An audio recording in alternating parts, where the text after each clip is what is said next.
Hi friends, welcome back to my channel. ఈ ప్రపంచంలోనే అతిపెద్ద లీగ్ అయినటువంటి ఐపీఎల్ 2025 మార్చ్ 22 నుంచి స్టార్ట్ అవబోతుంది. ఈ సీజన్ కోసం అయితే ఆల్ టీమ్స్ ట్రైనింగ్ క్యాంప్ అయితే స్టార్ట్ చేసేసాయి. ఈ ఐపీఎల్ 2025లో అన్ని టీంలు అయితే చాలా స్ట్రాంగ్ అయితే ఉన్నాయన్నమాట. సో ఈ ఐపీఎల్ 2025లో 3 టీంల యొక్క ప్లేయింగ్ లెవెన్లో బ్యాటింగ్ ఆట అనేది చాలా స్ట్రాంగ్గా ఉంది. ఈ 3 టీంల యొక్క టాప్ ఆర్డర్ బ్యాట్స్మెన్స్ చాలా భయంకరంగా అయితే ఉన్నారన్నమాట. వీళ్ళు చాలా విధ్వంసం క్రియేట్ చేసే అవకాశం ఉంది. ఈ బ్యాటింగ్ లైనప్లో ఉన్నటువంటి టాప్ ఆర్డర్ బ్యాట్స్మెన్స్ ఎవరైతే ఉన్నారో వీళ్ళు కనుక ఈ సీజన్లో బెటర్ పర్ఫార్మెన్స్ ఇచ్చారా అంటే తప్పకుండా ఈ టీమ్స్ ట్రోఫీని సాధించే తీరుతాయి. ఆ 3 టీంలు ఏవో కాదు, Sunrise Hyderabad, Mumbai Indians, Lucknow super giants. ఈ 3 టీంల యొక్క బ్యాటింగ్ ఆట అనేది చాలా స్ట్రాంగ్ అయితే ఉంది. సో ఇప్పుడు మనం ఈ వీడియోలో ఈ 3 టీంలలో బ్యాటింగ్ లైనప్లో ఉన్నటువంటి స్ట్రాంగ్ ప్లేయర్స్ ఎవరు అండ్ ఈ ఐపీఎల్ 2025 కోసం ఈ 3 టీంల యొక్క ప్లేయింగ్ లెవెన్ ఏ విధంగా ఉండబోతుంది అనేది క్లియర్గా తెలుసుకుందాం. ఈ వీడియో అనేది చాలా ఇంట్రెస్టింగ్గా ఉండబోతుంది. ఈ వీడియోని ఎక్కడ కూడా స్కిప్ చేయకుండా ఎండ్ వరకు చూస్తూ ఉండండి. Number 3 Lucknow super Giants. LSG team అయితే ఈ ఐపీఎల్ 2025 కోసం టీంలో చాలా మార్పులు అయితే చేసుకుని వచ్చిందనమాట. టీంలో ప్లేయర్స్ని మార్చడం కాకుండా కెప్టెన్ని కూడా మార్చేశారనమాట. సో ఎల్ఎస్జీ టీం కెప్టెన్ అయితే ఈ సీజన్లో రిషబ్ పంత్ ఉండబోతున్నాడు. సో ఒకసారి ఎల్ఎస్జీ టీం యొక్క బ్యాటింగ్ లైనప్ కనుక చూసుకుంటే ఓపెనర్స్గా ఎడెన్ మార్క్రమ్, మిచెల్ మార్ష్ ఉండే అవకాశం ఉంది. ఆ తర్వాత మిడిల్ ఆర్డర్లో Rishabh Pant, Nicholas Pooran, David Miller వంటి అద్భుతమైన బ్యాట్స్మెన్స్ అయితే ఉన్నారన్నమాట.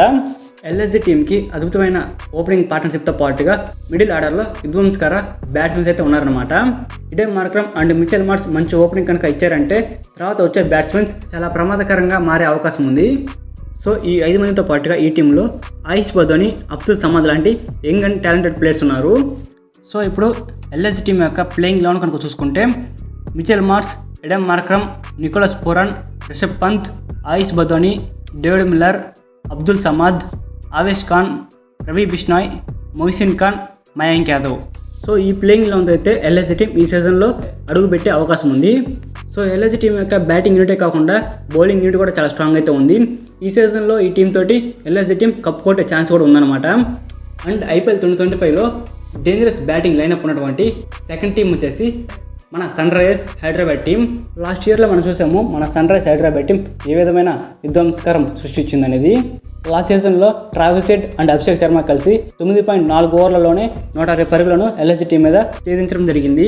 అటువంటి బ్యాటింగ్ లైనప్తో అదే ఫామ్తో ఈ సీజన్లో కూడా మన సన్ రైజర్స్ టీం చాలా స్ట్రాంగ్ అయితే ఉంది. ఒకసారి మన సన్ రైజర్స్ టీం యొక్క బ్యాటింగ్ లైనప్ కనుక చూసుకుంటే openers Travis Head and Abhishek Sharma ఈ సీజన్లో కూడా ఓపెనింగ్ చేయబోతున్నారు. అతనితో పాటుగా 1 డౌన్లో ఇషాన్ కిషన్ అయితే ఉన్నాడు అనమాట. ఇషాన్ కిషన్ కూడా చాలా డేంజరస్ బ్యాట్స్మెన్ అనమాట. అండ్ మిడిల్ ఆర్డర్లో కనుక చూసుకుంటే హెన్రిచ్ క్లాసన్, నితీష్ కుమార్ రెడ్డి, అభినవ్ మనోహర్ అయితే ఉన్నారనమాట. ఈ సీజన్లో మన sun Risers team batting lineup అయితే లాస్ట్ సీజన్ కంటే కూడా ఈ సీజన్లో చాలా స్ట్రాంగ్ అయితే ఉంది. లాస్ట్ సీజన్లో మిస్ అయినటువంటి ట్రోఫీని ఈ సీజన్లో ఈ టీం తోటి మన సన్ రైజర్స్ టీం ఖచ్చితంగా సాధించే అవకాశం ఉంది. సో ఈ ఐపీఎల్ 2025 కోసం మన సన్ రైజర్స్ టీం యొక్క ప్లేయింగ్ లెవెన్ కనుక చూసుకుంటే Travis Head, Abhishek Sharma, Ishan Kishan, Heinrich Klaasen, Nitish Kumar Reddy, Pat Cummins, Abhinav Manohar, Mohammed Shami, Harshal Patel, Rahul Chahar, Adam Zampa. ఈ ప్లేయింగ్ లెవెన్తో అయితే మన ఎస్ఆర్హెచ్ టీం ఈ ఐపీఎల్ 2025లో ఆడబోతుంది. సో ఈ సీజన్లో మన సన్ రైజర్స్ టీం బ్యాటింగ్ యూనిటే కాకుండా బౌలింగ్ యూనిట్ కూడా చాలా స్ట్రాంగ్ అయితే ఉంది.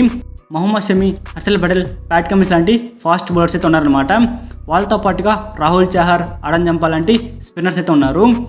ఈ టీం తోటి ఈ సీజన్లో ఖచ్చితంగా మన సన్ రైజర్స్ టీం లాస్ట్ సీజన్లో మిస్ అయినటువంటి ట్రోఫీని సాధించే ఛాన్స్ ఉంది. సో ఐపీఎల్ 2025లో ఎక్కువ డేంజరస్ బ్యాట్స్మెన్స్ ఉన్నటువంటి టీం ముంబై ఇండియన్స్. ఈ టీంలో బ్యాట్స్మెన్సే కాదు బౌలర్స్ కూడా చాలా డేంజర్గా అయితే ఉన్నారనమాట. సో ఈ టీం యొక్క బ్యాటింగ్ లైనప్ కనుక చూసుకుంటే ఓపెనర్ రోహిత్ శర్మతో పాటుగా రికల్టన్ లేదా విల్ జాక్స్ అయితే ఓపెనింగ్ చేసే అవకాశం ఉంది. అండ్ 1 డౌన్లో తిలక్ వర్మ వచ్చే అవకాశం ఉంది. అండ్ మిడిల్ ఆర్డర్లో సూర్యకుమార్ యాదవ్, కెప్టెన్ హార్దిక్ పాండ్యా అయితే ఉన్నారనమాట. ఈ ముంబై ఇండియన్స్ యొక్క బ్యాటింగ్ లైనప్ అనేది ఈ సీజన్లో చాలా డేంజర్గా అయితే ఉందన్నమాట. లాస్ట్ సీజన్లో విల్ జాక్స్ అయితే ఆర్సీబీ టీం తరఫున విధ్వంసకరమైన బ్యాటింగ్ అయితే ఆడారనమాట. అండ్ కెప్టెన్ రోహిత్ శర్మ గురించి మనం ప్రత్యేకంగా చెప్పాల్సిన అవసరం లేదు. ప్రజెంట్ అయితే రోహిత్ శర్మ మంచి ఫామ్లో అయితే ఉన్నాడనమాట. అండ్ తిలక్ వర్మ కూడా మంచి ఫామ్లో కనపడుతున్నాడు. అండ్ ముంబై ఇండియన్స్ టీంలో హిట్టర్స్ అయినటువంటి సూర్యకుమార్ యాదవ్ అండ్ హార్దిక్ పాండ్యా కూడా మంచి ఫామ్లో అయితే ఉన్నారు. హార్దిక్ పాండ్యా బ్యాట్తోనే కాకుండా బౌలింగ్లో కూడా వికెట్స్ అనేవి పడగొడుతూ ఉన్నాడు. మన ఛాంపియన్షిప్లో చూసాము హార్దిక్ పాండ్యా ఏ విధమైన పర్ఫార్మెన్స్ టీమిండియాకి అందించాడు అనేది. సో ముంబై ఇండియన్స్ యొక్క బౌలింగ్ యూనిట్ కనుక చూసుకుంటే జస్ప్రీత్ బుమ్రా, ట్రెంట్ బోల్ట్, దీపక్ చహర్ లాంటి ఫాస్ట్ బౌలర్స్ అయితే ఉన్నారనమాట. ఈ బౌలర్స్ని ఎదుర్కోవాలంటే ఆపోజిట్ టీంకి మరణమే. ఈ సీజన్లో ఖచ్చితంగా నాకు ఏమనిపిస్తుందంటే ముంబై ఇండియన్స్ టీమే ట్రోఫీని సాధిస్తుందని అనుకుంటున్నాను. సో ఒకసారి ముంబై ఇండియన్స్ టీం యొక్క ప్లేయింగ్ 11 చూద్దాం. Rohit Sharma, Will Jacks, Tilak Varma, Suryakumar Yadav, Hardik Pandya, Mitchell Santner, Robin Minz, Deepak Chahar, Trent Boult, Jasprit Bumrah. ఈ ప్లేయింగ్ 11 అయితే ముంబై ఇండియన్స్ టీం ఈ సీజన్లో అడుగుపెట్టే అవకాశం ఉంది. సో ఇదన్నమాట ఓవరాల్గా ఐపీఎల్ 2025లో డేంజరస్ టీమ్స్ అయితే. సో ఇలానే మీరు డైలీ క్రికెట్ అప్డేట్స్ అనేవి తెలుసుకుంటూ ఉండాలంటే మన ఛానల్ అయితే సబ్స్క్రైబ్ చేసుకొని పక్కన ఉన్న బెల్ సింబల్ తాళం పెట్టుకోండి. Thank you for watching my video. Have a nice day guys.